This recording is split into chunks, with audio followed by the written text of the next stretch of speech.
In this video, I'm going to be speaking about the page that the link within your Instagram bio points to. So when you set up the business Instagram page for your bakery, you potentially added a link in that bio section. So this link here. Often this link will be to bakers' Facebook pages, or they're using a service called Linktree to gather multiple links into one place. Some people will be linking to their website, just the homepage of their website. But what I would recommend is actually creating a page on your website that is specifically for this area. So just to show you the difference between the first option I mentioned, which was a Linktree. So the company Linktree is a really popular service for links within social media accounts because it allows you to set up a free account with them and then add lots of links so that when somebody clicks on this link, they'll be able to access multiple things. So my old Linktree page looked like this. The downside to using Linktree instead of a page on your own website is, first of all, you're sending traffic to Linktree rather than your own website. And building any kind of traffic to your website is a good thing for your overall search ranking. It's also not on brand. So you can customize some of the colors within Linktree. And I believe on their paid version, you get a lot more control over the customizations. But as you're already paying for your website in some shape or form, whether that's the hosting, the domain, whatever it may be, you may as well take advantage of using your website so you can get a completely on-brand page with all of your links. And then you can point people towards either your Facebook group, your Facebook business page, your blog on your website, your menu, etc. So for example, my new Instagram links page looks like this. You can see I have a little welcome message here. It's obvious that it's on my website. It's got all of my brand colors and my brand fonts. We've got a series of buttons, so very much like the format of Linktree. We've got a link for my website, some of the freebies that I offer, the course that I sell for Keep Pricing, and then a link to my blog. I also use this space down the bottom to display links to my most recent posts. So you can see it really is totally on brand, and it's really easy then for you when you're making this page to link people to all of those different pages on your own website. So what we're going to look at now is building a page like this on your website. We will be using Squarespace as an example because that's my platform of choice, but the overall principles will apply whether you're using something like Wix or WordPress. So let's get started on that how-to. So here we are in our Squarespace website, and what we'll do first is go over to Pages, and then we'll scroll down and we are going to be adding a page in the not linked section. We don't want it to appear in our menu, we just want it to be a page that exists on our website. So we'll start with a plus, and then we'll start with a blank page. Now you can call this whatever you'd like, Instagram, Insta, links, anything like that. In this example, I will go for Insta. You can also use this link on your Facebook page. So within Facebook, you can add a link to your website. Instead of sending people to your homepage, you could send them to this links page. Most of the time, people are visiting your Facebook page through their mobile phone these days rather than on a computer. So it can be just as useful to use that link, use this link in that case as well, not just for Instagram. Now we've got our blank page, we will hit edit so we can start adding the content. We will add a blank section to get started. And then we just want to start adding whatever it is that we would like on this page. So I do like to add a welcome message. So it could be something like, welcome to my bakery. And I can't wait to bake a cake for you. Something slightly less cheesy, but still friendly. So we can add a little bit of styling here by highlighting the text and then picking a heading style. Now, normally I would say be very careful about what headings you choose on a page. There should only be one main heading, etc. But this is just an Instagram page. it's not going to be part of our kind of Google search results.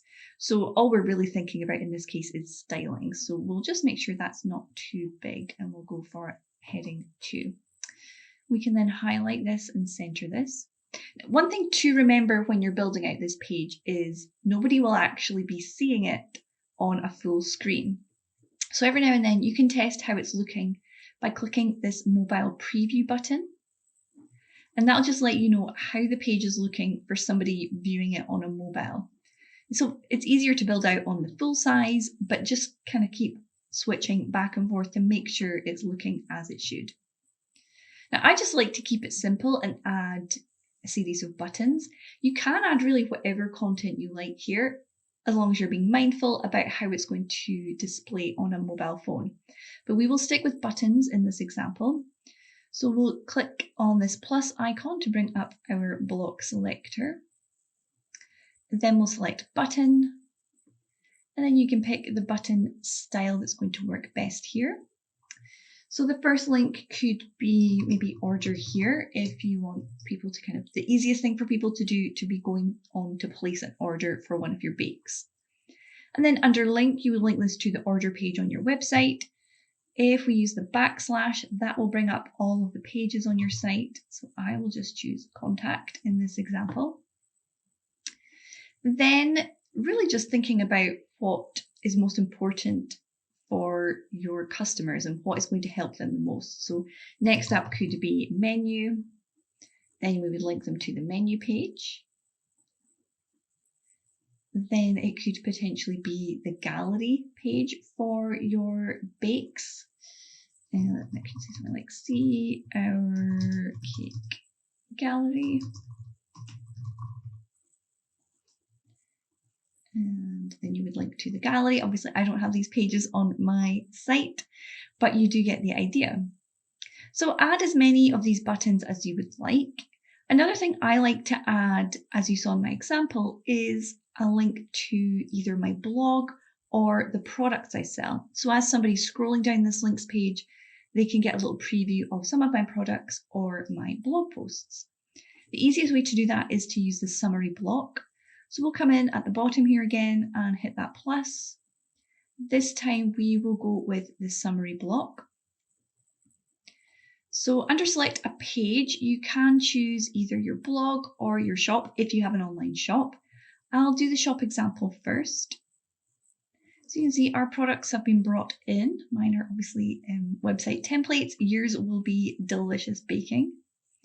Then we just need to do a little bit of tweaking to the design. So what we want to pick is the grid. And then you can select the number of items. They will stack one on top of the other. So maybe 3 is probably enough. You don't want people to be kind of scrolling for too long. You can then pick the cropping of the image. So whether you want it to be a rectangle or a square, this will depend on your product images and what is going to work best for those. You can then do a little bit of styling to center things up. What I will suggest here is that you remove kind of most of the information. So I'll get rid of the excerpt. I will leave the title, the image, and the price. So now we're at this stage, we'll have another look at our mobile preview, and you can see what I'm speaking about here. They will just stack nicely on top of each other. If you would prefer to link to a blog page here, you would have just under that first select a page, select blog, and that will appear in the exact same format. You can see my blog posts don't look quite as well in this 3x2, so I would choose square for that. And in this case, also, I could get rid of the title and this date as well. So that's under content, primary metadata, and none. So if we just go and have another wee look at our preview, you can see we've now got our blog posts stacked up here. The only other thing we could add is maybe just a title in there. And we could say something like recent blog posts. Maybe you use your blog for recipes. So you could say something like new recipes, recent recipes. Okay, now my head is in the way here. And we will just set this up. So final check. That's all looking good. So we can come up to this top left corner and select Save. So at this point, you are ready to go. What you'll do is take note of what you named this page, and then that is what you'll use to add that link to your Instagram bio. So it will be your website address. In my case, it's BakeThisHappen/Insta. And you'll paste that into the profile section. If we just go and take another look here. So you would be able to click Edit Profile, and you can do this on your phone as well. And then under Website, that is where you would add that link to your Instagram links page.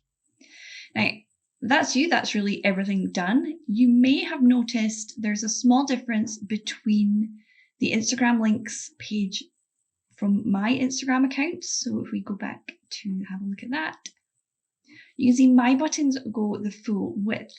And to do that, we do need to add a little bit of custom code, and that is going to stretch those buttons so they fill the full size. So if we take a look at that on a mobile, so I'll just simulate that by making this window smaller. It stacks those buttons on top of each other, really similar to the link tree. So it's just a little bit of extra customization, and I will include that code below this video. So what we'll do is go and add that customization in now. So back in Squarespace, what you're going to do is click this gear icon next to that new Instagram links page we just created. Then you'll select Advanced. And here is where you're going to paste in the code that is below this video. So let me just go and grab that, and we'll paste that in. So all that's doing is setting the button that we've used. So I would recommend using a small button. If you would prefer to use medium or large, just change this text here to medium or large, all lowercase. So it's changing the width of your button to be 85% of the overall width of the page, and they'll all be that width. So if we click Save, that will refresh the page and we will see that change take place. So if we now look at our mobile preview, you can see here we've got those nicely sized buttons to give us that link tree effect. So let me know if you have a go at this page on your own website. If you have any questions,